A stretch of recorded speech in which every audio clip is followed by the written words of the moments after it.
Lorsque Sébastien vit le mince filet de fumée s'élever parmi les bosquets de bambous à l'arrière de son domaine, il pensa qu'il s'agissait de braconniers envahissant ses terres. Il saisit son fusil de chasse et partit enquêter. Mais ce qu'il découvrit dans cette cabane abandonnée allait tout changer. Une femme terrifiée, une fillette brandissant un bâton comme une épée et un bébé pleurant de faim. « Ne nous livrez pas, monsieur », implora la femme. Et là, à cet instant précis, un homme qui avait passé sa vie entière à prouver sa valeur comprit enfin la raison d'être de tout ce qu'il avait bâti. « Je prendrai soin de vous », dit-il. Et avec ces 5 mots, il sauva non pas 3 vies, mais 4, y compris la sienne. Restez avec moi jusqu'à la fin, car cette histoire vous montrera que parfois, Dieu place des personnes cachées sur nos chemins pour panser des blessures dont nous ignorions l'existence. Si vous croyez au nouveau départ, laissez un pouce bleu et suivez-moi. À la fin du XIXe siècle, dans les régions reculées de France, des histoires comme celle-ci étaient courantes, des femmes fuyant des mariages arrangés, des hommes solitaires, cultivant la terre sans personne pour partager la récolte, des familles entières se cachant dans des masures abandonnées pour échapper à un passé trop douloureux à porter. La campagne était vaste, les lois mettaient du temps à arriver, et beaucoup de gens vivaient dans les interstices entre le bien et le mal, essayant juste de survivre un jour de plus. C'est dans l'un de ces recoins oubliés de la carte, là où le chemin de terre disparaissait entre des collines couvertes de forêts denses, que se trouvait le domaine de Sébastien. Ce n'était pas le plus grand de la région, mais il était prospère, bien entretenu, avec des clôtures solides, du bétail grappessant tranquillement et une maison en bois robuste qu'il avait lui-même aidé à construire planche par planche. Sébastien avait 43 ans. Les épaules larges de ceux qui ont porté du poids toute leur vie, les mains calleuses, le visage marqué par le soleil et par une tristesse ancienne qui le cachait derrière une manière sèche de parler. Il ne s'était jamais marié, n'avait jamais voulu de compagnie, vivant seul dans cette immensité verte comme quelqu'un qui purge une peine perpétuelle. Sa routine était toujours la même, se lever avant le chant du coq, café noir et fort, pain rassis, puis partir pour le lourd labeur des champs, réparer les clôtures, marquer les veaux, labourer la terre, planter le maïs, récolter ce qui poussait, vendre au village ce qui restait. Il rentrait au crépuscule, en sueur, couvert de poussière, prenait une douche à l'eau de la bassine dans la pièce du fond, dînait seul en regardant le mur et se couchait tôt, car le lendemain, tout recommençait de la même manière. La maison, malgré sa taille, résonnait de vide. Il y avait de beaux meubles, une table bien garnie, un garde-manger plein, mais il manquait l'essentiel. Il y manquait la vie. Il n'y avait pas de rire d'enfants courant dans la cour, pas d'odeur de gâteaux cuisant au four, pas de voix de femmes appelant de la cuisine. Personne ne l'attendait. C'était comme vivre dans un musée bien conservé, mais sans âme. Et Sébastien le savait, mais feignait de l'ignorer.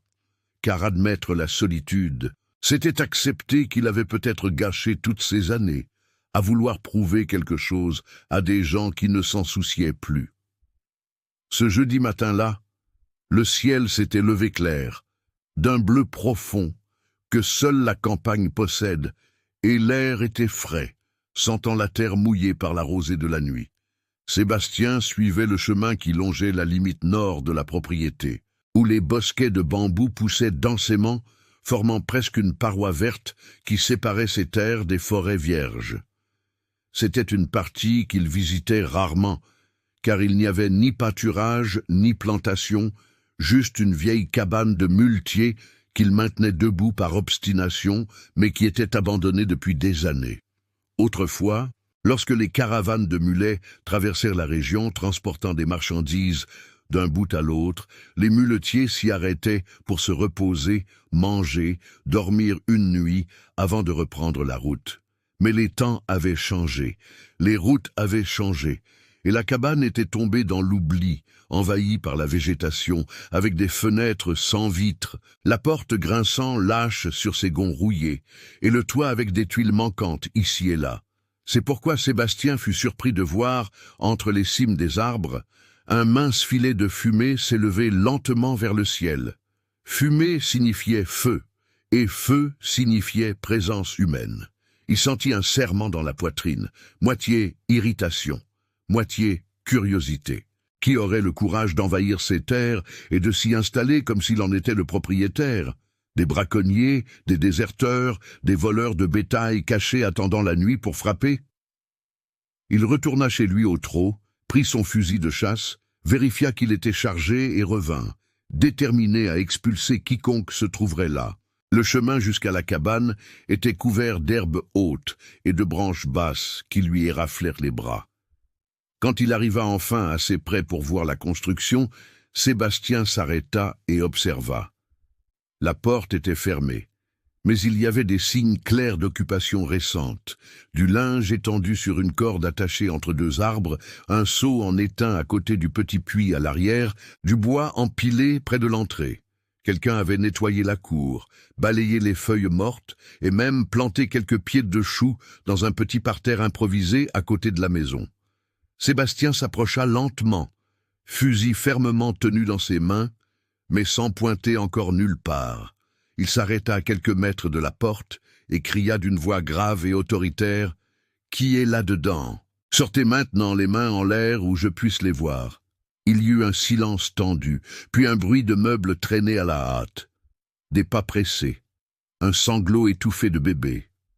La porte s'ouvrit en grinçant, et ce que Sébastien vit fit s'éteindre instantanément la colère qu'il ressentait. Sur le seuil de la porte, serrant un petit bébé contre sa poitrine d'un bras et poussant une fillette d'environ 9 ans derrière elle de l'autre, se tenait une jeune femme, trop maigre, le visage pâle de quelqu'un qui n'avait pas mangé correctement depuis longtemps, les yeux bruns écarquillés de pure panique.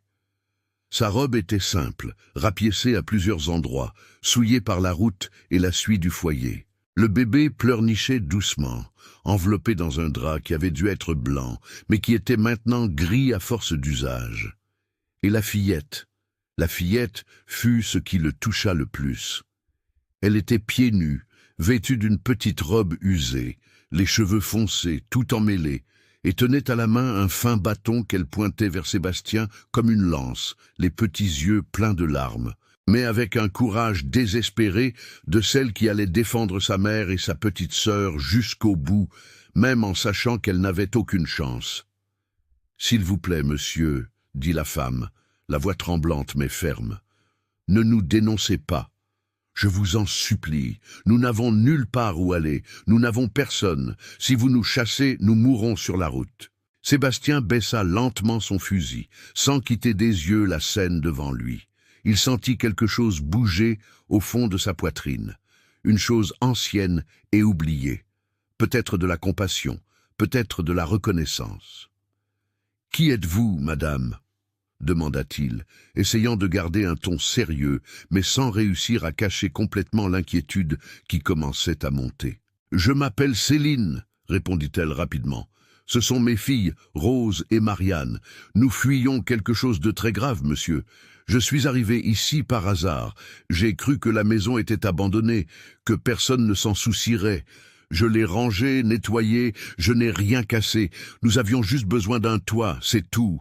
Je jure que nous ne vous donnerons aucun souci. » Sa voix devenait de plus en plus désespérée à chaque mot. « Si monsieur le souhaite, je travaillerai, je cuisinerai, je laverai, je ferai tout ce qu'il faut. Mais s'il vous plaît, au nom de Dieu, ne nous chassez pas. » Sébastien regarda autour de lui, vit la pauvreté de ces 3 vies, résumée en une demi-douzaine de baluchons de tissu attachés avec de la ficelle, une vieille casserole près du foyer improvisé, une natte déchirée au sol, servant de lit. Il regarda de nouveau le bébé qui pleurnichait, la fillette qui tenait toujours le bâton avec ses petites mains tremblantes, la femme qui le fixait avec un mélange de fierté blessée et de pure supplication.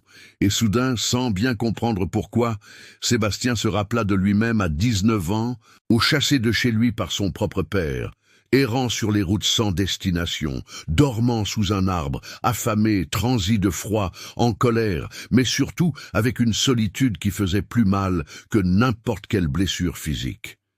Il se rappela le dénuement, la sensation de n'avoir personne au monde qui se soucierait s'il mourait là, jeté au bord de la route, comme une bête sans maître, et quelque chose en lui, quelque chose qui était enfermé et rouillé depuis des années, céda. « Baisse ce bâton, fillette », dit-il d'une voix plus douce, en regardant Marianne. « Je ne ferai de mal à personne ici. » La fillette hésita, regarda sa mère, demandant une permission silencieuse. Céline hocha lentement la tête, et Marianne baissa le bras, mais ne lâcha pas le bâton. Sébastien fit un pas en avant, doucement, comme quelqu'un qui s'approche d'un animal effrayé. « Vous avez faim » demanda-t-il. Céline serra les lèvres, sa fierté luttant contre la nécessité, mais finit par acquiescer. « Cela fait 2 jours que nous n'avons mangé que du manioc bouilli et une poignée de maïs grillé. » Sébastien sentit sa poitrine se serrer, ferma les yeux un instant, prenant une décision qui, il le savait, allait tout changer, mais qu'il ne pouvait pourtant éviter. Quand il rouvrit les yeux, il dit avec fermeté « Prenez vos affaires, vous venez à la maison principale avec moi. Là-bas, il y a de la vraie nourriture, un vrai lit, de l'eau propre. » Céline écarquilla les yeux, incrédule. « Monsieur est sérieux ?» Sébastien hocha la tête. « Oui, et ce n'est pas une faveur, pas de la charité. » Il respira profondément. « C'est la bonne chose à faire. » Céline se mit à pleurer. Des larmes silencieuses qui coulaient sur son visage sale, tandis qu'elle serrait Rose contre sa poitrine. La fillette se mit aussi à pleurer, mais c'était maintenant un pleur de soulagement, non plus de peur. Sébastien tourna le dos pour leur laisser le temps de se reprendre et dit par-dessus son épaule « Je vous attends dehors. Quand vous serez prête, rejoignez-moi et ne vous inquiétez de rien. Personne ne vous fera de mal tant que vous serez sous mon toit. » Il entendit le bruit de mouvements à l'intérieur, des choses rassemblées à la hâte, des sanglots étouffés.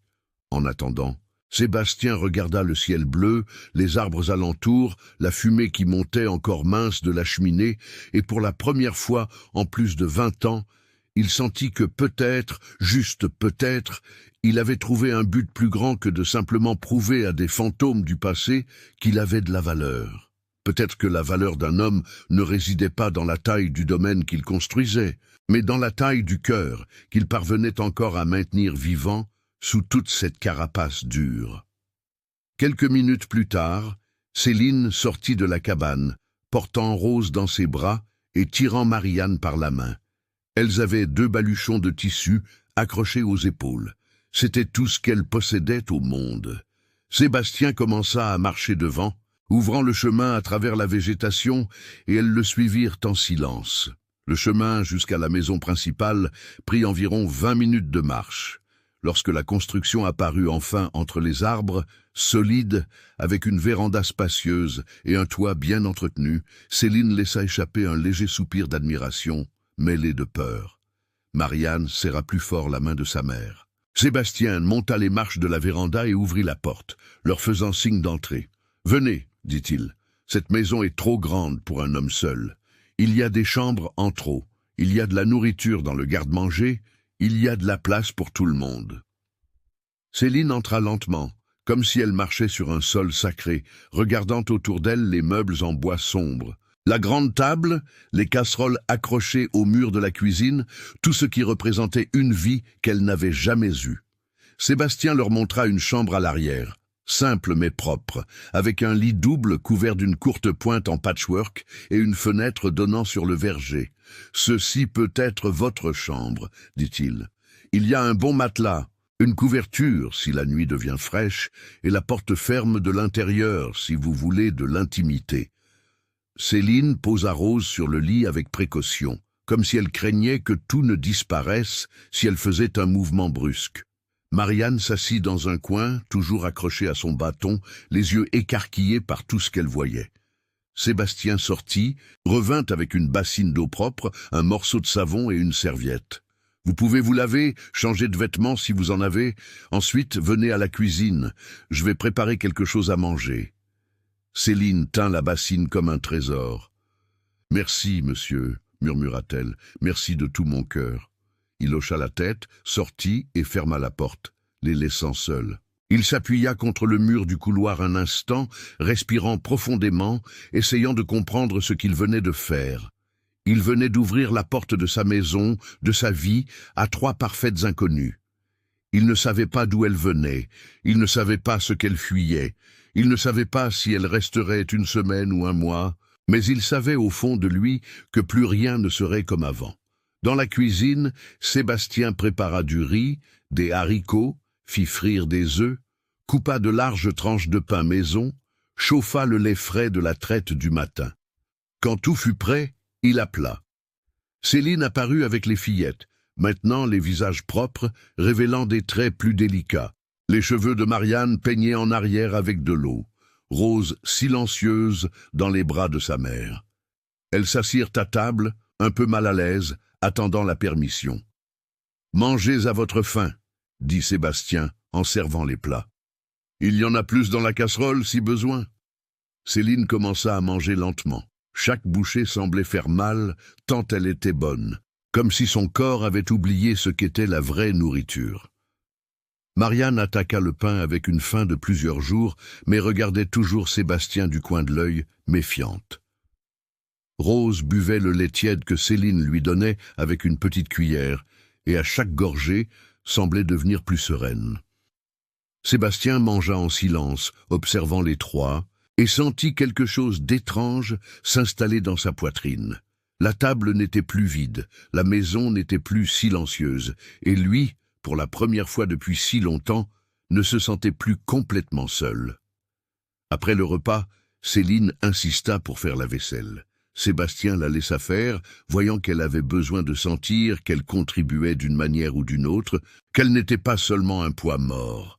Tandis qu'elle lavait et que Marianne essuyait les assiettes avec un torchon, il resta sur la véranda à fumer sa cigarette roulée de fin de journée, pensant à tout et à rien en même temps. Le soleil commençait à descendre, teignant le ciel d'orange et de rose. Le vent apportait une odeur de forêt et de bonne terre. Et de l'intérieur de la maison montait le son de voix féminines, basse mais présente, et le doux pleur d'un bébé bercé. Sébastien ferma les yeux et laissa ces sons entrer, remplissant les espaces vides qu'il s'était habitué à ignorer. Quand Céline eut terminé et vint sur la véranda, apportant Rose déjà endormie dans ses bras, elle s'arrêta à côté de lui et dit à voix basse « Je ne sais pas ce que monsieur veut en échange de tout cela, mais j'ai besoin de savoir. Je ne veux pas d'illusions, pas de mensonges. » Sébastien la regarda, vit la juste méfiance dans ses yeux, la protection d'une mère qui a appris que rien n'est gratuit dans ce monde. « Je ne veux rien en échange, » répondit-il avec sincérité. « Je ne suis pas ce genre d'homme. Vous pouvez rester ici aussi longtemps que vous en aurez besoin, avec respect, avec dignité. Quand vous voudrez partir, vous partirez.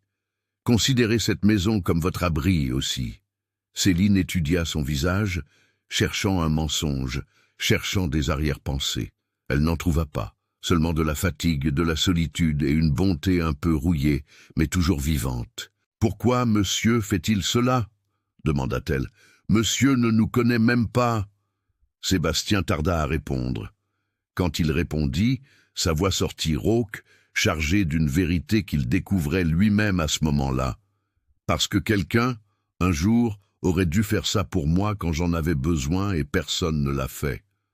Je sais ce que c'est que d'être perdu sans savoir où aller, sans que personne ne se soucie si vous vous réveillez ou non le lendemain. » Il regarda Rose endormie. « Et je ne veux pas que ses enfants ressentent cela. Alors, si je peux aider, j'aiderai. C'est aussi simple que cela. » Céline sentit les larmes monter de nouveau, mais cette fois ce n'étaient pas des larmes de désespoir, c'étaient des larmes de soulagement, de gratitude, d'espoir, renaissant lentement. « Merci, » murmura-t-elle, « nous ne vous donnerons pas de soucis, je le promets. » Sébastien hocha la tête. « Je sais. Maintenant, allez vous reposer. Demain, nous parlerons davantage. La journée a été longue pour tout le monde. » Céline rentra avec Rose, Marianne la tenant par la main. Sébastien resta sur la véranda jusqu'à ce que la nuit engloutisse complètement le jour. Et quand il rentra finalement, il verrouilla la porte, éteignit les lampes et alla se coucher. Il sentit pour la première fois depuis des années que la maison n'était pas morte. Elle respirait de nouveau, et lui, sans savoir exactement comment ni quand, venait de prendre la décision la plus importante de sa vie. Il avait dit sans mots encore, mais par des actes, « Je prendrai soin de vous ». Et ce soin, il allait vite découvrir, allait transformer non seulement leur vie, mais surtout la sienne. Parce que parfois, Dieu n'envoie pas des anges avec des ailes et une auréole pour nous sauver. Parfois, il envoie une femme terrifiée, 2 enfants affamés et un mince filet de fumée s'élevant entre les bosquets de bambou.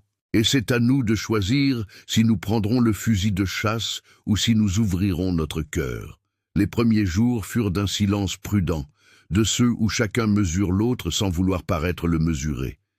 Céline se levait avant le soleil et préparait le café sur le poêle à bois, mais ne se servait pas avant que Sébastien ne revienne de la traite.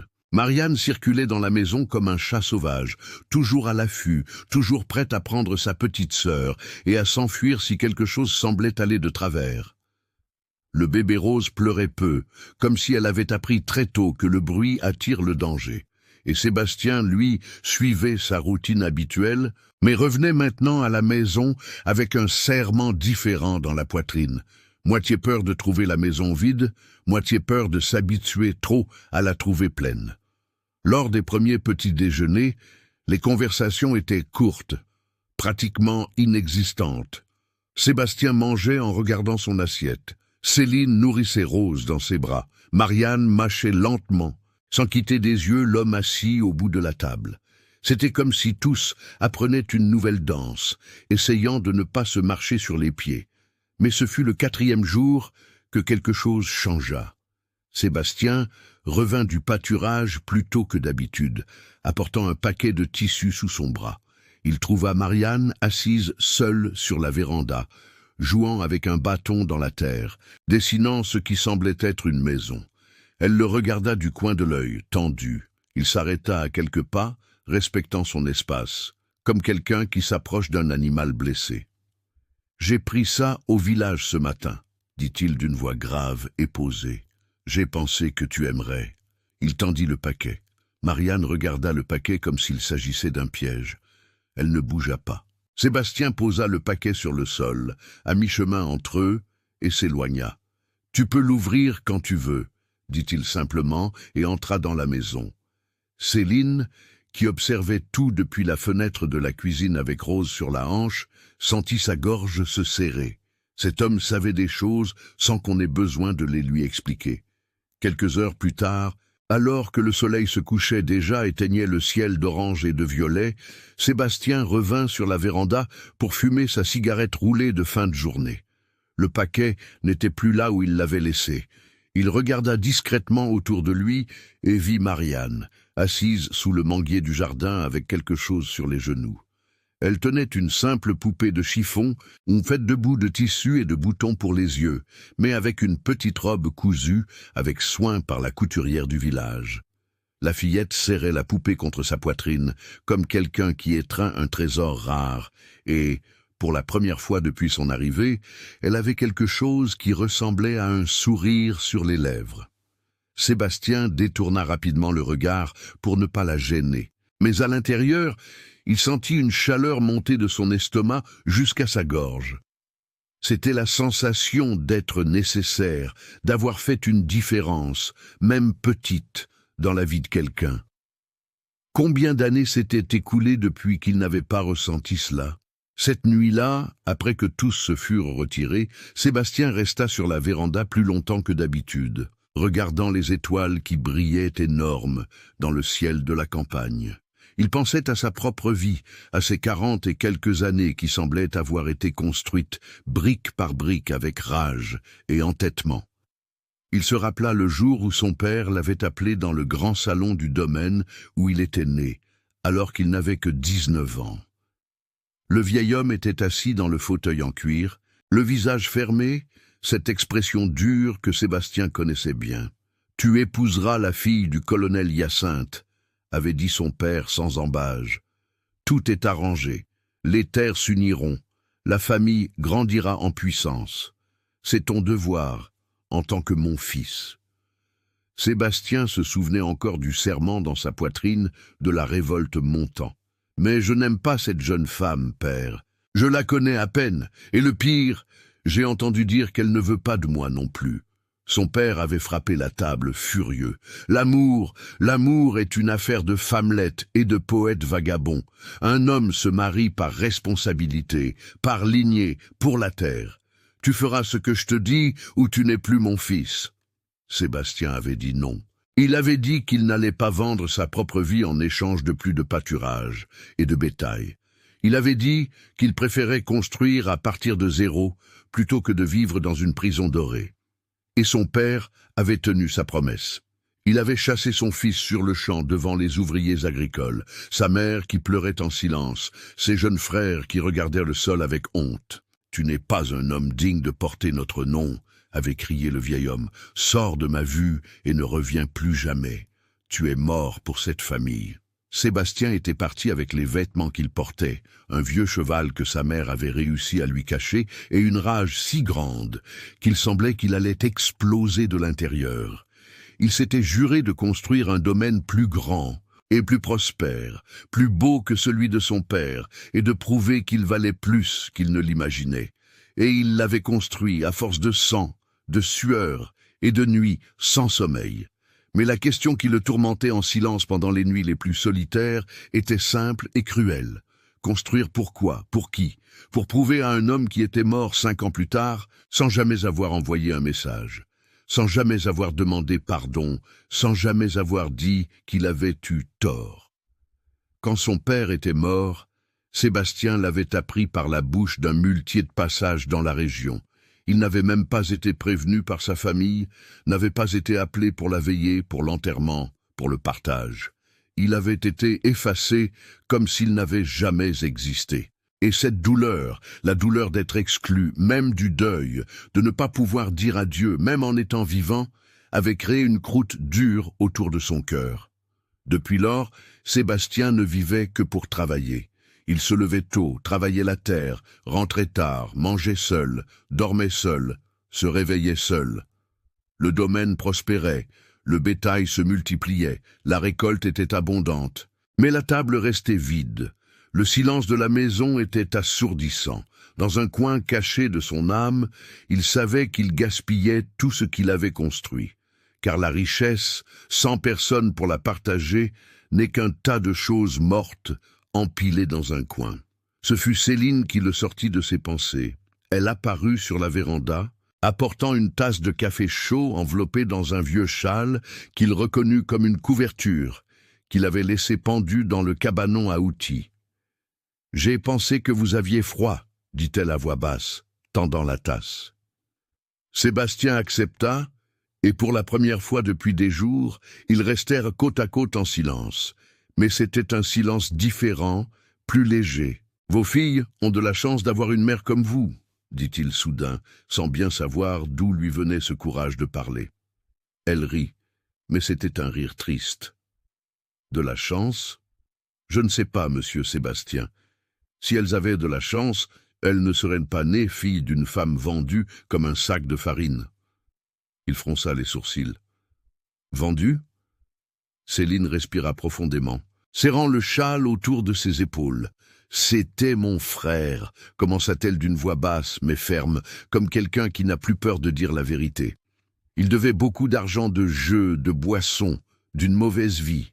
Le colonel Dubois de la région d'au-delà des montagnes a proposé de payer les dettes en échange d'un mariage avec moi. Mon frère n'a même pas demandé si je voulais... Il a juste dit « Tu épouseras samedi prochain, mets cette robe et ne déshonore pas la famille. » Je ne connaissais même pas l'homme.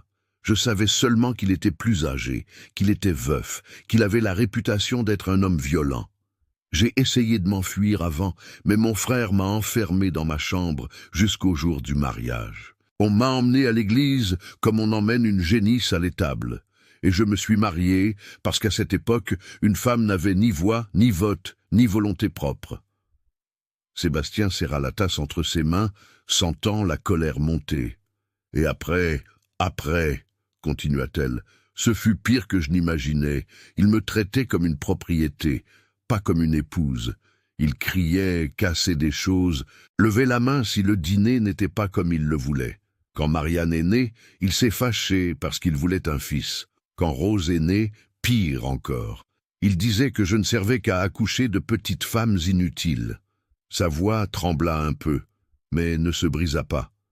Une nuit, il est rentré ivre et a dit qu'il allait donner Marianne à la famille d'un de ses hommes de main en paiement d'une faveur, que la fille était un poids, qu'il n'en avait pas besoin de deux. C'est là que j'ai décidé. J'ai attendu qu'il s'endorme ivre, j'ai pris mes 2 filles, un baluchon de vêtements et je suis parti au milieu de la nuit. J'ai marché des jours, j'ai fait du stop avec un muletier, je me suis caché dans les bois jusqu'à arriver ici. J'ai vu cette cabane abandonnée et j'ai pensé, c'est ici. Si Dieu le veut, nous resterons cachés jusqu'à ce qu'il abandonne les recherches. Sébastien resta silencieux un long moment, digérant chaque mot. Finalement, il dit d'une voix rauque, « J'ai aussi été chassé par ma famille, pas de la même manière que vous, madame. Mais ça fait tout autant mal. Mon père m'a mis dehors parce que je ne voulais pas épouser celle qu'il avait choisie. Il a dit que je n'étais pas digne d'être appelé son fils. J'ai passé toute ma vie à construire ce domaine pour prouver qu'il avait tort. Mais au final, prouver à qui? Il est mort en me haïssant et je n'ai même pas pu aller à son enterrement. Alors je comprends, Madame Céline. Je comprends ce que c'est que d'être jeté par ceux qui auraient dû vous protéger. Je comprends ce que c'est que de devoir tout recommencer de zéro. Et c'est peut-être pour cela que, quand je vous ai vus toutes les 3 dans cette cabane, je n'ai pas pu vous chasser parce que j'ai vu en vous ce que j'ai été un jour, quelqu'un de rejeté, mais toujours debout. Céline le regarda, les yeux embués. Mais cette fois, ce n'étaient pas des larmes de tristesse. C'étaient des larmes de reconnaissance, de quelqu'un qui avait trouvé une autre personne qui comprenait la douleur sans avoir besoin de beaucoup d'explications. « Vous êtes un homme bon, monsieur Sébastien, » dit-elle à voix basse. « Je ne sais pas si Dieu existe, mais s'il existe, c'est lui qui a fait monter cette fumée ce jour-là pour que vous la voyiez. » Il voulut répondre, mais ne trouva pas les mots justes. Alors, il hocha simplement la tête, but la dernière gorgée de café et resta là, à côté d'elle, regardant la nuit engloutir la dernière parcelle de clarté à l'horizon. Et pour la première fois depuis de nombreuses années, Sébastien ne se sentit pas seul. Les jours suivants apportèrent une nouvelle routine qui s'ajustait peu à peu, comme un vêtement qui s'assouplit sur le corps. Céline prit en charge la cuisine de son plein gré, et la nourriture qui en sortait avait le goût d'un assaisonnement soigné, de quelqu'un qui cuisine avec le désir de faire plaisir. Marianne commença à se détendre, d'abord en observant Sébastien de loin pendant qu'il travaillait, puis en s'approchant lentement, jusqu'au jour où elle demanda si elle pouvait aider à donner du maïs aux poules.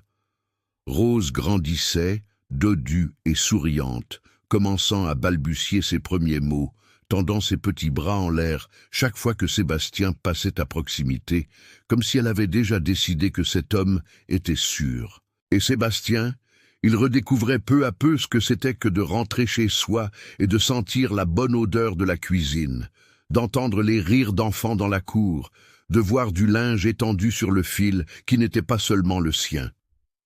Le domaine restait le même, mais la vie à l'intérieur était différente, plus pleine, plus sensée.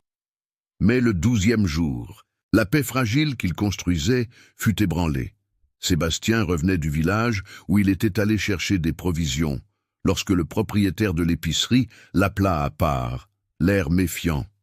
« Monsieur Sébastien, il y a des hommes étranges qui rôdent par ici depuis 2 jours, dit le vieil homme en un murmure. Ils cherchent une femme avec 2 jeunes enfants. Ils disent qu'elle s'est enfuie de son mari, que l'homme paie bien pour des informations. Ils demandent dans tous les domaines des environs. Je suis juste venu vous prévenir parce que, eh bien, monsieur vit seul, mais qui sait si quelqu'un n'aurait pas vu quelque chose par là. » Sébastien sentit le sang se figer dans ses veines, dissimula son trouble, remercia pour l'information, acheta ce dont il avait besoin et retourna au domaine au trot le plus rapide que le cheval pouvait supporter. Quand il arriva, il trouva Céline étendant le linge, fredonnant doucement quelque chose pour Rose, qui dormait à l'ombre dans un panier. Marianne jouait avec sa poupée de chiffon près du poulailler. Tout était si normal, si fragile, si près de s'effondrer. « Madame Céline », l'appela-t-il, essayant de garder une voix ferme, « j'ai besoin de vous parler. » Elle comprit au ton que c'était sérieux, prit Rose dans ses bras, appela Marianne, et ils entrèrent tous dans la maison. Sébastien raconta ce qu'il avait entendu. La couleur disparut de son visage. « Il a envoyé des hommes de main, » murmura-t-elle d'une voix tremblante. « Il n'abandonnera pas.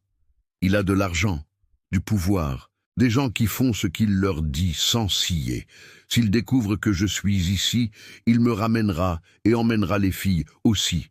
Et je préfère mourir plutôt que de retourner dans cette maison. » Sébastien vit le désespoir dans ses yeux, la peur réelle de celle qui a déjà connu le pire et sait que cela peut se reproduire. Ce fut là, à ce moment précis, que quelque chose en lui prit une décision. Il n'allait pas laisser, il n'allait pas permettre qu'on enlève ces 3 vies d'ici. Non, après avoir ressenti à nouveau ce que c'était que d'avoir un but, d'avoir une famille, d'avoir quelqu'un qui l'attendait de retour des champs. « Il y a un moyen, » dit-il lentement, pensant à voix haute. « Un moyen que la loi d'ici respecte, même si nous ne l'aimons pas beaucoup. » Les yeux de Céline s'écarquillèrent, attendant la loi. « Une femme mariée appartient à son mari, » continua Sébastien. « Mais si madame se remarie avec un acte officiel et des témoins, l'ancien mariage peut être annulé pour abandon ou par nouveau contrat. C'est tordu, c'est injuste, mais c'est la loi qui est en vigueur ici. Si madame m'épouse officiellement, ils ne pourront pas vous ramener. Vous deviendrez légalement ma femme, et un mari a des droits sur son épouse, pas l'ex. » Le silence qui tomba dans la pièce fut dense, lourd. Marianne regardait de l'un à l'autre sans comprendre complètement, mais sentant que quelque chose d'important se décidait. Céline serra Rose plus fort, le visage pâle. « Monsieur me demande en mariage pour me protéger ?» demanda-t-elle, la voix presque éteinte. Sébastien se gratta la nuque, mal à l'aise. « Oui, je le demande, mais ce n'est pas seulement pour cela, Madame Céline. » Il respira profondément, décidant d'être honnête jusqu'au bout. « J'ai passé 20 ans seul dans cette maison à construire des clôtures, à prendre soin du bétail, à acquérir des terres, mais au fond, je ne faisais qu'empiler des choses autour d'un trou vide. Depuis que vous êtes arrivé, je me lève différemment. Il y a des rires dans la maison, il y a de la nourriture chaude qui attend. Il y a quelqu'un qui se soucie si je suis bien rentré du travail. Je ne vais pas mentir en disant que c'est l'amour des romans, parce que nous nous connaissons à peine, mais c'est du respect, c'est de l'attention, c'est l'envie que vous restiez. Et si le mariage officiel est le moyen de garantir que vous restez ici en sécurité, alors c'est ce que je veux faire. Après, si un jour madame veut partir, elle pourra partir. Mais tant que vous serez ici, c'est sous ma protection, avec mon nom, et personne n'osera vous toucher. » Céline ferma les yeux, les larmes coulant silencieusement sur son visage. Marianne lâcha sa poupée et courut vers sa mère, serrant sa jambe. « Maman, je ne veux pas retourner là-bas, » dit la fillette d'une voix effrayée. « J'aime bien ici, j'aime l'oncle Sébastien. S'il te plaît, ne les laisse pas nous emmener. » Ce fut la goutte d'eau. Céline ouvrit les yeux, essuya son visage du revers de la main et regarda Sébastien droit dans les yeux. « J'accepte, » dit-elle fermement. « J'accepte de vous épouser, monsieur, non par peur, non seulement par protection. J'accepte parce que vous nous avez traités avec dignité quand tout le monde ne nous voyait que comme un problème. J'accepte parce qu'en 12 jours, vous avez fait plus pour mes filles que leur propre père en des années. Et si Dieu a un plan dans tout cela, je crois qu'il passe par votre cœur, monsieur. » Sébastien sentit sa poitrine se serrer d'une manière qu'il ne savait pas expliquer. Il hocha la tête, essayant de cacher son émotion. « Alors, c'est décidé. Demain matin, j'irai voir le juge de paix. Nous nous marierons rapidement avec un acte officiel, des témoins et tout en bonne et due forme. Et quand ces hommes de main apparaîtront ici, ils trouveront une famille, pas une femme en fuite. » Cette nuit-là, Sébastien parvint à peine à dormir. Allongé sur son lit, regardant le plafond de bois sombre, il pensait à l'ironie de la vie. Son père voulait qu'il se marie pour unir terres et pouvoirs. Il avait refusé et avait été chassé. Maintenant, des années plus tard, il allait se marier pour protéger quelqu'un, pour donner un nom et une sécurité à une femme et 2 enfants qui n'étaient pas de son sang. Mais, étrangement, cette fois la décision ne pesait pas, ne semblait pas une prison, ne semblait pas un sacrifice. Elle semblait pour la première fois la bonne chose à faire. Et quand il finit par s'endormir, Sébastien rêva d'une véranda pleine, de rires d'enfants résonnant dans le pâturage, d'une table bien garnie, entourée de gens qu'il pouvait appeler siens. Il rêva de la famille qu'il avait choisie, non de celle qu'il avait perdue, et se réveilla le lendemain, avec la certitude que, quoi qu'il arrive, il se battrait pour que ce rêve devienne réalité. L'aube arriva trop vite, pour qui avait passé la nuit presque sans dormir. Sébastien se leva avant que le soleil n'éclaire l'horizon, prépara le café fort et était déjà à cheval quand les premiers rayons de lumière percèrent le ciel. Il allait régler cela de la seule manière qu'il connaissait, rapidement, directement, sans laisser de faille au destin pour changer d'avis. Il laissa un court billet sur la table de la cuisine, disant qu'il reviendrait avant midi, et partit au trot ferme en direction du village. Le chemin était long, plus de 2 heures à cheval, mais il sentait à peine son corps se balancer sur la selle. Sa tête était trop occupée par des plans, des possibilités, par l'image de Céline disant « j'accepte » et de Marianne, suppliant de ne pas retourner en arrière.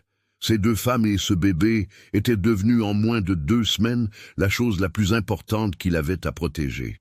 Et il allait les protéger même s'il devait affronter le diable en personne. Le village s'éveillait lentement quand Sébastien arriva.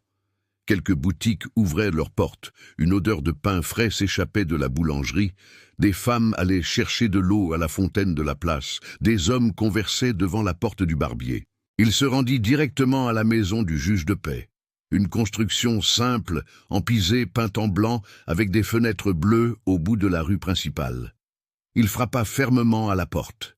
C'est le juge lui-même, Monsieur Théophile, un homme d'une 60aine d'années, aux cheveux clairsemés, tout blancs, de petites lunettes sur le bout du nez, mais avec des yeux vifs qui voyaient encore loin, qui ouvrit. « Sébastien, quelle surprise !» dit le juge en souriant. « Entrez, homme, qu'est-ce qui vous amène ici si tôt ?» Sébastien entra, ôta son chapeau, le tenant à 2 mains devant son corps. « J'ai besoin d'une faveur urgente, monsieur Théophile. Je dois me marier aujourd'hui. » Le juge s'arrêta au milieu du chemin, se retourna lentement. « Marié !» répéta-t-il incrédule. « Vous, Sébastien, l'homme qui a juré qu'il ne mettrait jamais d'alliance au doigt. » Sébastien hocha la tête, sérieux. Les choses ont changé. Le juge étudia son visage et vit que ce n'était pas une plaisanterie. « Asseyez-vous et racontez-moi tout. » Sébastien s'assit sur la chaise en bois grinçante et raconta non pas tout, mais suffisamment. Il parla d'une femme avec 2 filles qui fuyaient un mariage violent, qui s'était abritée sur ses terres, qui était recherchée par les hommes de main de son ancien mari. Il dit que la seule façon de la protéger légalement était de l'épouser, afin que la loi la reconnaisse comme son épouse, et non plus comme la propriété de l'autre. Le juge écouta tout en silence, remuant les papiers sur la table, pensif. Quand Sébastien eut terminé, Monsieur Théophile retira ses lunettes, les essuya avec le bout de sa chemise, les remit. « C'est sérieux, Sébastien. Le mariage n'est pas un contrat de location de terre qui se défait quand la récolte est terminée. C'est pour la vie entière, devant Dieu et la loi. Êtes-vous sûr de cela ?» Sébastien n'hésita pas. « J'en suis plus sûr que de n'importe quoi d'autre dans ma vie. » Le juge soupira profondément. « Très bien, je vais préparer les papiers, mais il faudra des témoins, au moins 2.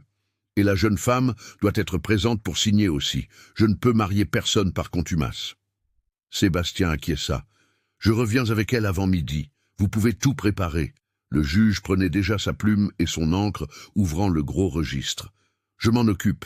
Quand vous arriverez, nous réglerons cela. » Et Sébastien, il le regarda par-dessus ses lunettes. « Sérieusement ? J'espère que vous savez ce que vous faites, car après avoir signé ce papier, il n'y a plus de retour en arrière. » Sébastien remit son chapeau. Je sais exactement ce que je fais, monsieur Théophile. Pour la première fois de ma vie, je sais. Il quitta le lieu, s'arrêta au magasin, acheta une robe simple mais décente que la propriétaire gardait pour les occasions spéciales. Il la paya plus que sa valeur, juste pour être sûr qu'elle irait. Il acheta aussi un peigne en bois sculpté, un morceau de ruban bleu pour les cheveux de la fillette, et retourna au domaine, galopant plus vite qu'il n'était venu. Quand il arriva, il trouva Céline dans la cour, étendant le linge lavé, Rose dormant à l'ombre dans un panier de paille, Marianne aidant sa mère à tordre les chiffons. Son cœur fit un bond étrange dans sa poitrine en voyant cette scène si commune, si simple, mais qui signifiait la vie se déroulant dans son domaine. Céline le regarda, vit l'expression sur son visage et lâcha le tissu qu'elle tenait. « Il s'est passé quelque chose ?» demanda-t-elle, la voix déjà tendue par l'inquiétude. Sébastien descendit de cheval, attacha les rênes au poteau, prit le paquet avec la robe. « Tout est en ordre, dit-il. J'ai parlé au juge. Il va nous marier cet après-midi, si vous le voulez toujours. » Céline déglutit difficilement, regarda ses filles, puis de nouveau lui. « Je le veux. Je vous ai déjà dit que je le voulais. » Sébastien lui tendit le paquet. « Alors préparez-vous, j'ai acheté ça pour vous. Ce n'est pas du luxe, mais c'est honnête. Et pour toi, Marianne ?»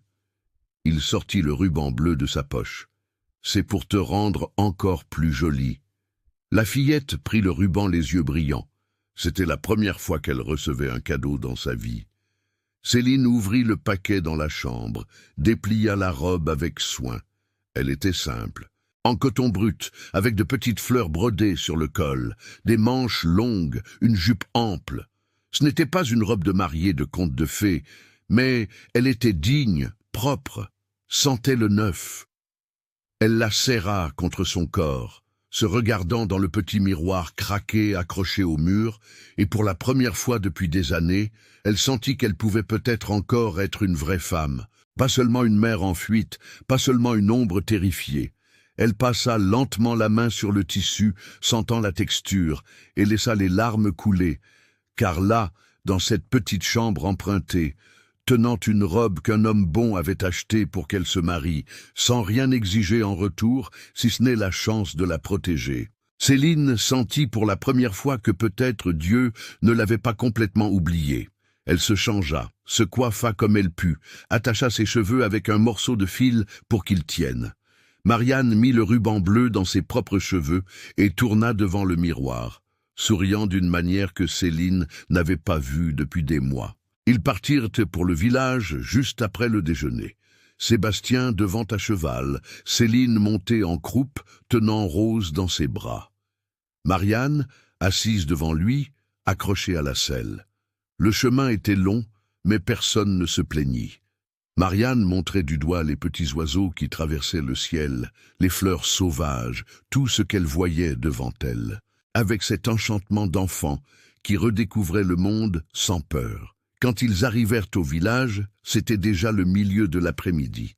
Le soleil était chaud, la place était peu fréquentée, et les regards curieux suivirent le groupe, tandis que Sébastien aidait Céline à descendre de cheval. Il ne prêta pas attention aux murmures, au visage surpris, à rien. Il lui offrit simplement son bras, qu'elle accepta un peu gênée, et ils marchèrent ensemble jusqu'à la maison du juge. Monsieur Théophile les attendait déjà, vêtu d'un veston sombre et d'une cravate, les papiers prêts sur la table. Il avait amené 2 témoins, des voisins de confiance, qui avaient accepté de signer sans poser de questions. « Ils sont là, dit le juge en souriant. Alors dépêchons-nous avant que quelqu'un ne change d'avis. » Sébastien et Céline se placèrent devant la table. Marianne resta à côté de sa mère, tenant Rose dans ses bras avec soin, sérieuse, comme si elle comprenait l'importance de ce moment. Le juge ouvrit le livre, trempa sa plume dans l'encre, commença à lire d'une voix posée les termes du contrat de mariage. Sébastien Auguste Silva. Acceptez-vous Céline Marie comme votre épouse légitime, pour l'aimer et la respecter dans la santé et dans la maladie, dans la richesse et dans la pauvreté, jusqu'à ce que la mort vous sépare? Sébastien regarda Céline, vit ses yeux fixés sur les siens, pleins de peur, mais aussi d'espoir. et répondit d'une voix ferme qui résonna dans la petite pièce. « J'accepte. » Le juge se tourna vers Céline. « Et vous, Céline Marie, acceptez-vous Sébastien Auguste Silva comme votre époux légitime, pour l'aimer et le respecter dans la santé et dans la maladie, dans la richesse et dans la pauvreté, jusqu'à ce que la mort vous sépare ?» Céline respira profondément, sentit la petite main de Marianne serrer le bas de sa robe et dit d'une voix qui tremblait, mais ne se brisait pas. « J'accepte. Alors, par l'autorité qui m'est conférée, je vous déclare mari et femme. » Le juge ferma le livre avec un bruit sourd. « Sébastien, vous pouvez embrasser votre épouse. » Sébastien hésita, regarda Céline, demandant une permission silencieuse. Elle acquiesça presque imperceptiblement. Il se pencha, l'embrassa légèrement sur le front, dans un geste qui était plus protection que passion, plus promesse que désir. Les témoins applaudirent discrètement.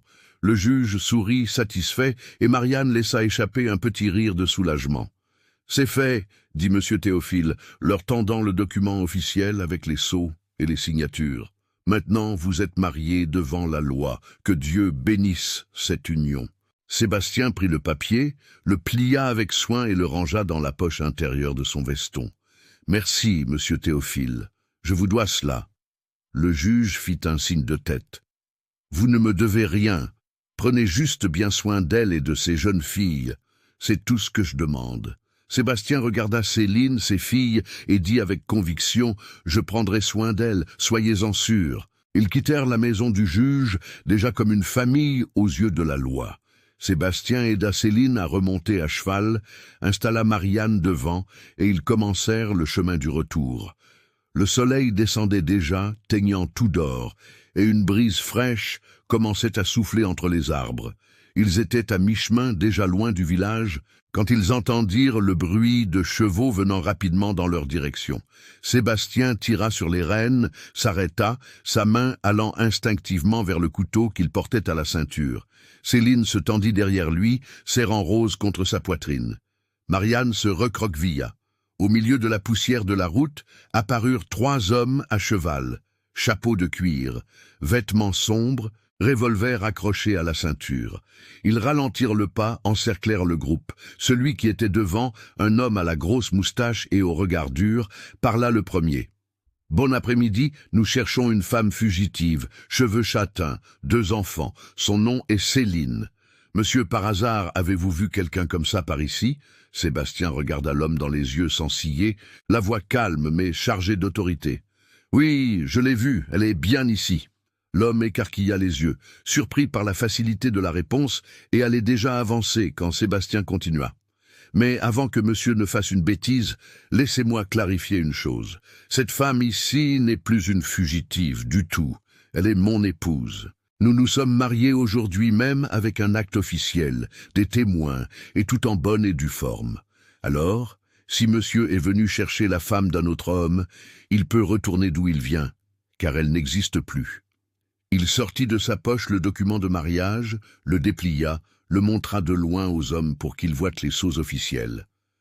L'homme à la moustache fronça les sourcils, ne s'attendant clairement pas à cela. Le colonel Dubois n'aimera pas apprendre ça. Sébastien haussa les épaules. Le colonel Dubois n'a qu'à s'y conformer. La loi est claire. Une femme mariée appartient à son mari, pas à l'ex. Et celle-ci est mon épouse. S'il veut discuter, qu'il vienne me parler personnellement. Mais prévenez-le que je ne suis pas homme à plaisanter. Les 3 hommes de main se regardèrent, indécis. Ils n'étaient pas payés assez pour s'engager dans une querelle légale compliquée.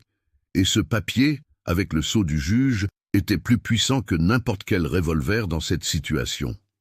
L'homme à la moustache cracha par terre, irrité. « Cela ne va pas rester comme ça. Le colonel voudra régler ses comptes avec monsieur. » Sébastien garda sa voix ferme. « Quand il voudra, il n'a qu'à venir. Mais qu'il vienne préparer à entendre, non. Car cette femme et ses enfants sont sous ma protection maintenant, et je ne renonce pas à ce qui est à moi. » Les hommes grommelèrent à voix basse, tirèrent sur les rênes, firent tourner les chevaux. Avant de partir, celui à la moustache cria par-dessus son épaule. « Monsieur ne sait pas à qui il a affaire, fermier ?» Sébastien répondit sur le même ton. « Et vous ne savez pas à qui vous parlez maintenant. déguerpissez d'ici avant que je ne change d'avis sur le fait de vous laisser partir entier. » Les hommes de main partirent en soulevant de la poussière, disparaissant au virage du chemin. Ce n'est que lorsque le bruit des sabots s'éteignit complètement que Sébastien laissa échapper l'air qu'il retenait. Céline tremblait derrière lui, mais ce n'était plus seulement de peur, c'était de soulagement mêlé de gratitude. « Monsieur les a affrontés, dit-elle, la voix nouée, affrontés pour nous. » Sébastien regarda en arrière, vit les larmes couler sur son visage. « J'ai dit que je prendrais soin de vous, et un homme de parole ne revient pas sur sa parole. » Marianne, qui était restée silencieuse tout le temps, se retourna sur la selle et serra fort le cou de Sébastien. « Merci, papa, » murmura-t-elle sans réfléchir et se figea, réalisant ce qu'elle avait dit. Sébastien sentit sa gorge se serrer. Ce mot « papa » prononcé pour la première fois par cette petite fille qui, quelques semaines auparavant, le fixait avec un bâton à la main, fut comme un coup de poing dans la poitrine, mais du genre qui guérit au lieu de blesser. Il posa sa grande main calleuse sur la petite tête d'elle. « De rien, ma fille, » répondit-il. Et cette fois, le mot sortit naturellement, vrai. « Rentrons à la maison. » Ils recommencèrent à galoper. Maintenant plus lentement, sans hâte, car le danger était passé, et ce qui les attendait au domaine, c'était la paix, c'était un nouveau départ, c'était l'avenir. Quand ils arrivèrent, la nuit tombait déjà. Sébastien aida tout le monde à descendre, s'occupa du cheval, l'amena à l'enclos, lui donna de l'eau et de la ration. Quand il revint à la maison, il trouva Céline allumant les lampes, Marianne aidant à mettre la table, Rose déjà endormie dans le panier. La scène était si domestique, si normale, si pleine de vie, qu'il dut s'arrêter sur le pas de la porte juste pour l'absorber.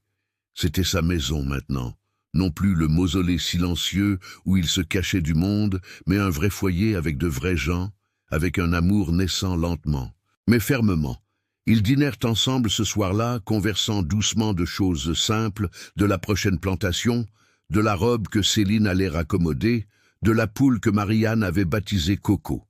Et puis, quand Céline emmena les filles se coucher et revint dans la salle où Sébastien était assis, regardant le feu crépiter dans la cheminée, elle s'arrêta devant lui, ses mains nerveuses jouant avec le bas de sa robe. « Je sais que nous nous sommes mariés pour la protection. » commença-t-elle lentement. « Je sais que monsieur a fait cela pour m'aider, non parce qu'il m'aime, et je ne réclamerai rien que vous ne vouliez pas donner. » Sébastien se leva, se plaça face à elle. « Quand j'ai dit « j'accepte aujourd'hui devant le juge », ce n'était pas seulement du bout des lèvres, Céline, c'était du cœur. Je ne sais pas encore si ce que je ressens est l'amour dont parlent les livres, mais je sais que, depuis que vous êtes arrivés, je me lève différemment, je travaille différemment, je rentre chez moi différemment, et quand ces hommes nous ont encerclés sur le chemin, j'ai ressenti une chose que je n'avais jamais ressentie auparavant, la peur de vous perdre. Alors non, ce n'était pas seulement de la protection, c'était un choix. Le choix de construire une famille avec vous, avec les jeunes filles, le choix d'essayer d'être heureux à nouveau, même après avoir gardé mon cœur enfermé si longtemps. Elle laissa échapper un léger sanglot, porta ses mains à son visage. « Moi aussi, je veux essayer, dit-elle entre les larmes. Je veux essayer d'être heureuse à nouveau, d'avoir une vraie vie, pas seulement de la survie. » Sébastien fit un pas en avant, tint ses mains avec délicatesse, les éloignant de son visage mouillé. « Alors, nous essayons ensemble, doucement, au rythme de chacun, mais ensemble. » Elle acquiesça et... pour la première fois depuis qu'ils se connaissaient, ils s'étreignirent vraiment. Pas une étreinte de désespoir ou de soulagement, mais une étreinte de promesse, de deux êtres humains blessés par la vie, décidant de se guérir côte à côte. Ils restèrent ainsi pendant un temps qui parut bref et éternel à la fois, jusqu'à ce que Rose pleure dans la chambre, appelant sa mère. Céline se détacha, essuya son visage, sourit timidement. « Je vais la calmer. Bonne nuit, Sébastien. »« Bonne nuit, Céline. » Elle entra dans la chambre, ferma doucement la porte. Sébastien resta dans le salon, regardant les braises rouges dans la cheminée, et pour la première fois depuis des décennies, Il se permit de croire que peut-être, juste peut-être, les meilleurs jours de sa vie étaient encore à venir, car il avait appris quelque chose au cours de ces dernières semaines. Peu importait le nombre de clôtures que l'on construisait autour de son cœur, Dieu trouvait toujours un moyen d'envoyer quelqu'un pour les abattre. Cette nuit-là, avant de dormir, Sébastien prit le document de mariage, regarda les signatures, les sceaux, les mots écrits à l'encre noire sur le papier jauni. Là était enregistré le début officiel d'une nouvelle vie. Il rangea le papier dans une boîte en bois avec les documents du domaine, l'acte de propriété des terres, tout ce qui avait de la valeur. Car ce papier valait plus que n'importe quel morceau de terre. Il valait une famille entière. Il s'allongea sur le lit, mais cette fois le silence de la maison n'était plus vide. Il était rempli par la respiration douce de 3 personnes dans la chambre d'à côté, par le grincement occasionnel du bois qui s'adaptait, par le miaulement lointain d'un chat sur le toit. Il ferma les yeux, et pour la première fois depuis longtemps, il remercia.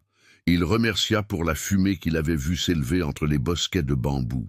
Il remercia de ne pas avoir tiré d'abord et demandé après. Il remercia d'avoir eu le courage d'ouvrir son cœur même après si longtemps enfermé, et remercia que 3 vies aient croisé la sienne au moment exact où tous avaient besoin de salut.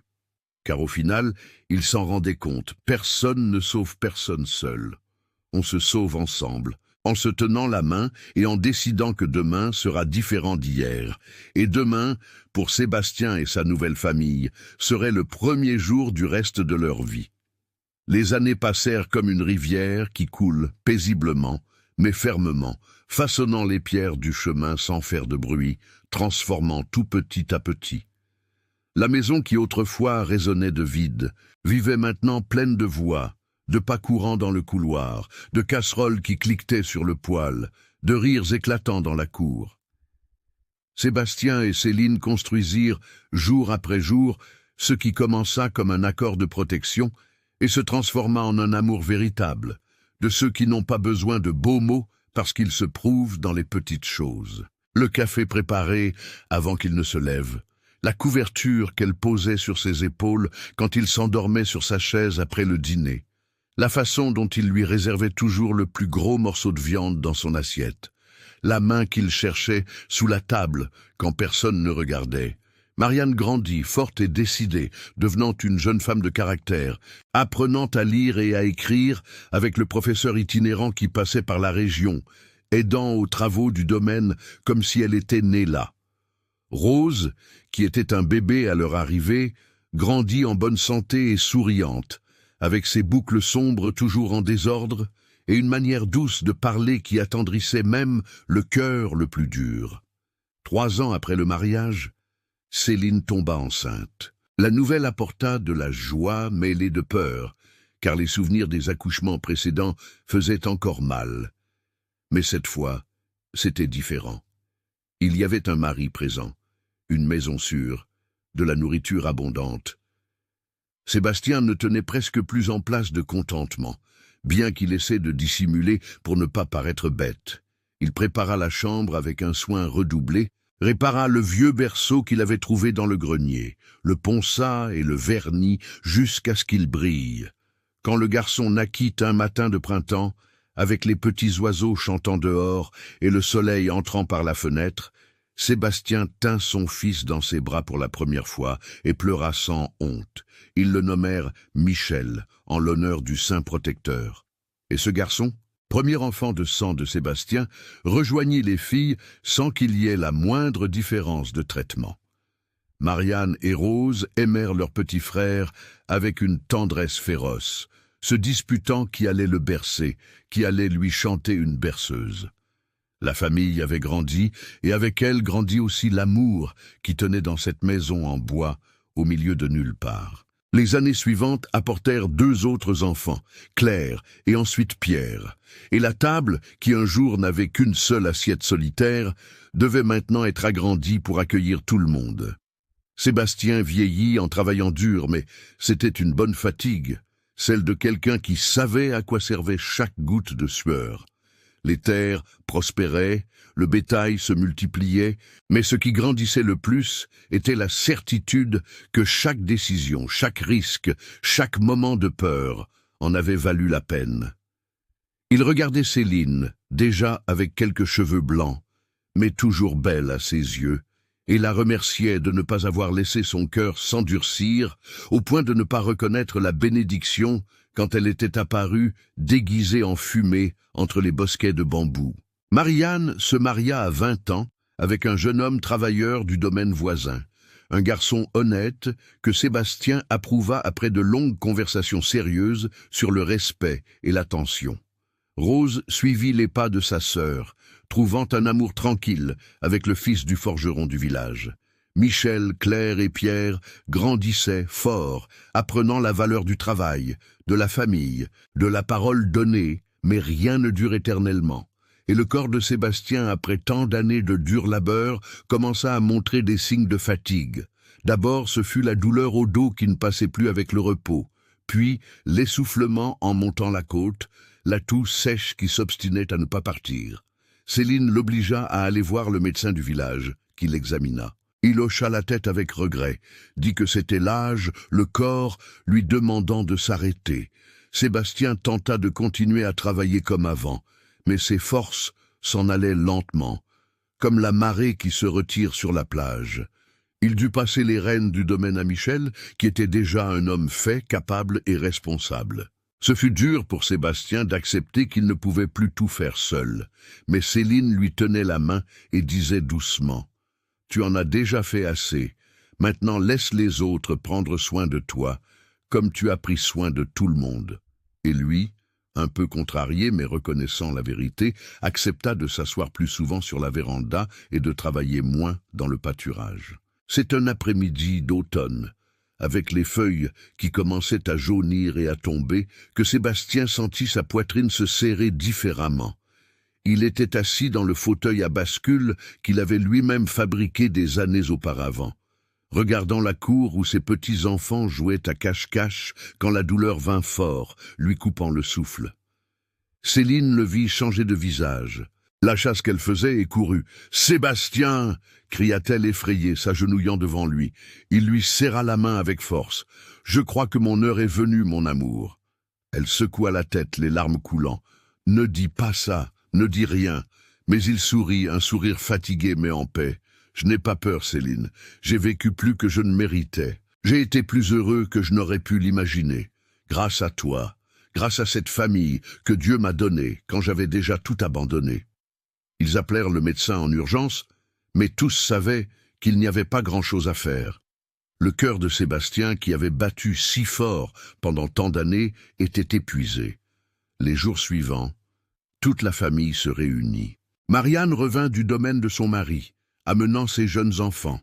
Rose laissa tout tomber et vint avec sa famille. Michel ne quitta pas le chevet de son père. Claire et Pierre, encore jeunes, mais comprenant déjà la gravité, restèrent silencieux dans un coin, main dans la main.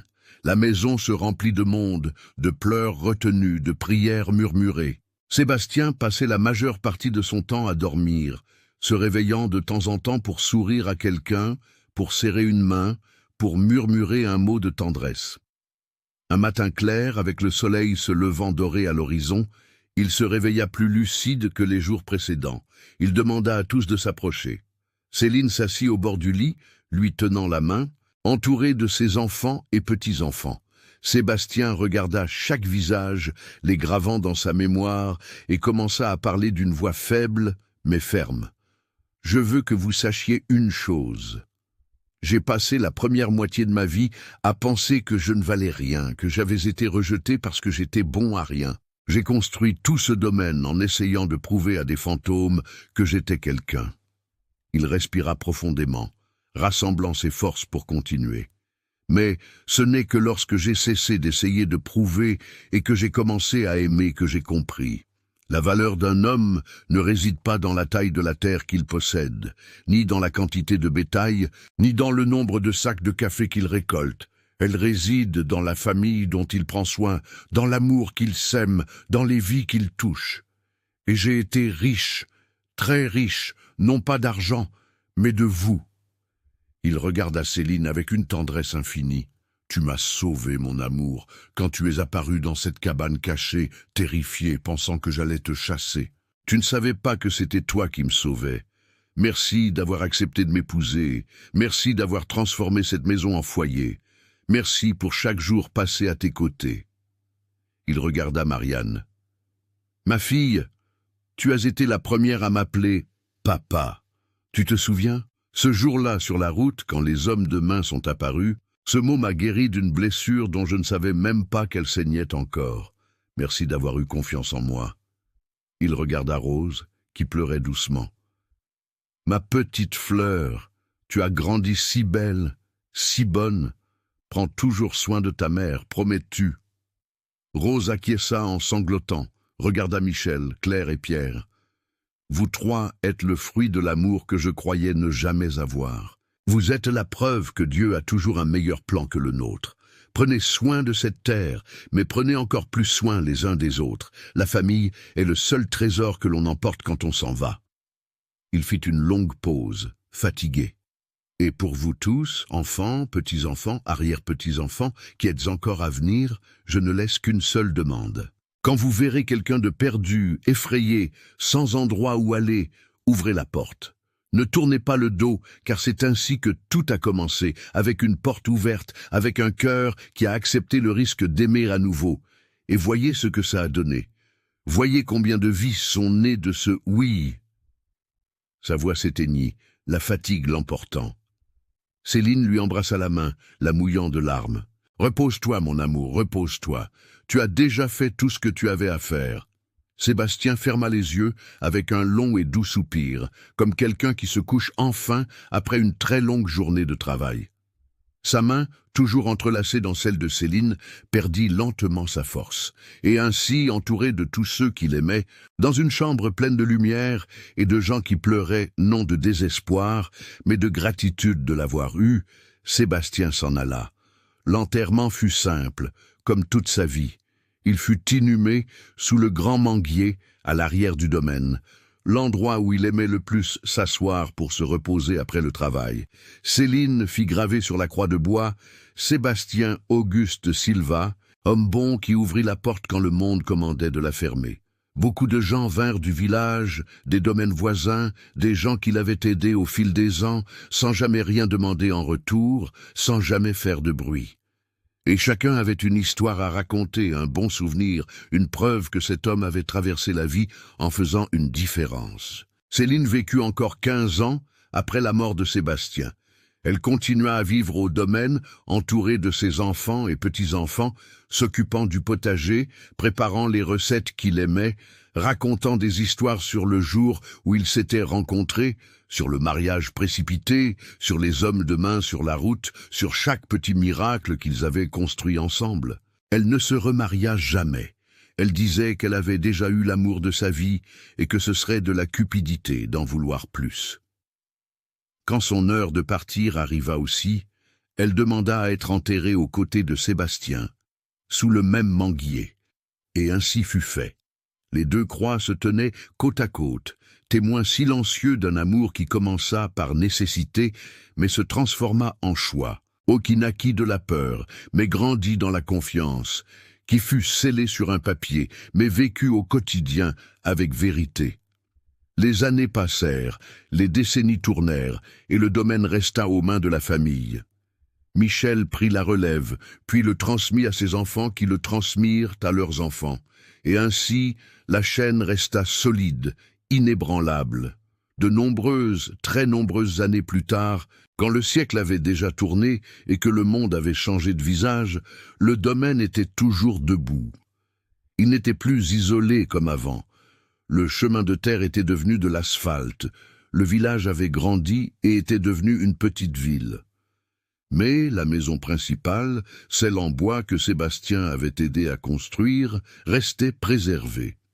La famille décida de la maintenir telle qu'elle, comme un mémorial, comme un souvenir de là où tout avait commencé. Et chaque année, à l'anniversaire de la mort de Sébastien, tous s'y réunissaient. Enfants, petits-enfants, arrière-petits-enfants, arrière-arrière-petits-enfants, une foule de gens qui existaient parce qu'un jour, un homme solitaire, avait décidé de ne pas chasser 3 personnes effrayées de ses terres. Marianne, déjà âgée, aux cheveux tout blancs, mais les yeux toujours vifs, était celle qui racontait toujours l'histoire aux plus jeunes. Elle s'asseyait sur la véranda, entourée d'enfants curieux, et commençait toujours de la même manière. Tout a commencé avec un mince filet de fumée s'élevant entre les bosquets de bambou et racontait chaque détail. Le bâton dans sa main, la peur de sa mère, la bonté de l'homme qui aurait pu les chasser, mais qui avait choisi de les accueillir, le mariage de protection qui était devenu un amour véritable, les hommes de main sur la route, les années heureuses, l'héritage laissé. Les enfants écoutaient fascinés, posant des questions, voulant en savoir plus, et Marianne répondait à tout avec patience, car elle savait que cette histoire n'était pas seulement sur le passé, elle était sur l'avenir, elle était aussi sur l'enseignement que la famille n'est pas seulement le sang, c'est un choix. Elle était sur la démonstration qu'un seul acte de bonté peut changer non pas une vie, mais des générations entières. Elle était sur la preuve qu'il vaut la peine d'ouvrir la porte même quand le monde dit de la fermer. Quand elle terminait de raconter, quelqu'un demandait toujours « Mamie Marianne, vous souvenez-vous encore du jour où vous l'avez appelé « Papa » pour la première fois ?» Et elle souriait, les yeux embués. « Je m'en souviens comme si c'était hier, mon enfant. Je me souviens du choc que j'ai moi-même eu quand le mot est sorti. Mais je me souviens encore plus de la façon dont il m'a regardé après, comme si je lui avais donné le cadeau le plus précieux du monde. Et c'était vrai, car elle l'avait fait. Elle lui avait donné la chance d'être père, d'être nécessaire, d'être aimé. Elle avait donné un but à une vie qui était vide.